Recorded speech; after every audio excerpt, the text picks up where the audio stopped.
'Pag nakatikim ka na ng inasal mismo sa Bacolod, medyo mahihirapan ka ng i-enjoy yung mga nakasanayan mong inasal dito sa Metro Manila.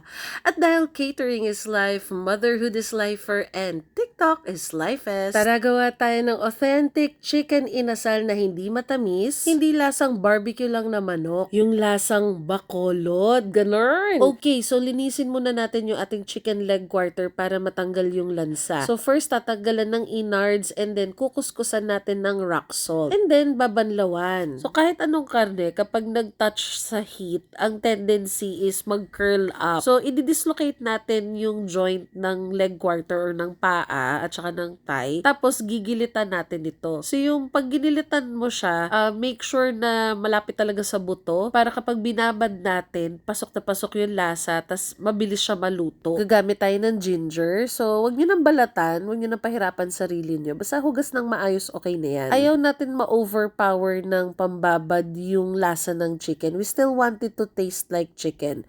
So, I'm not going to grate the ginger.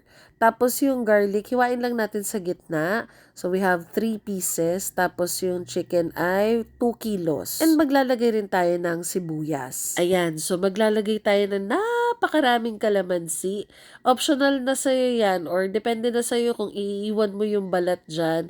Pero ang pagbabad nito, hindi lalagpas ng isang buong araw. Or else, papakla siya or maglalasang balat ng kalamansi. So, naglagay na tayo ng salt and pepper and any kind of vinegar. So, wala na akong red cane vinegar. Ginamit ko na lang yung ordinary na white. Maglalagay rin tayo ng tanglad. Tapos, tinitwist ko muna siya para talagang kumatas yung pagka-lemongrass niya. Tapos, hihiwa-hiwain lang. Tapos, ayun na, imamassage na natin siya. So, ang alam ko talaga, ang ibig sabihin ng inasal is yung pagkakaskewer or yung pagtuhog sa manok. Pero meron kasing tinatawag na Bacolod chicken inasal. And ito talaga yung timpla na yun. Alam niyo ba mga kamarchef, dati hindi ko maintindihan kung ano yung fuzz about the inasal. Kasi ngayon, nakakain kong inasal, parang nasa barbecue lang ng mama ko, yung chicken barbecue, ganun. Tapos, nung dinala ko ng asawa ko sa Bacolod, tapos unang-una niya talagang pinatikim sa akin is the inasal.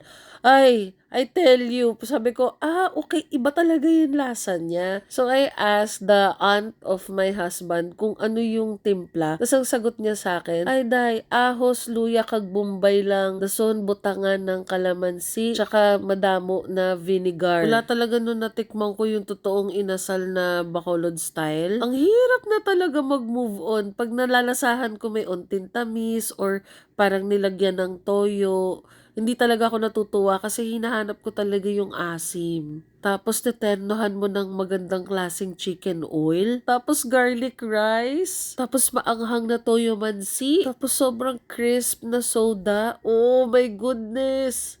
Sarap! Ayun lang mga kamar chef. Bye-bye!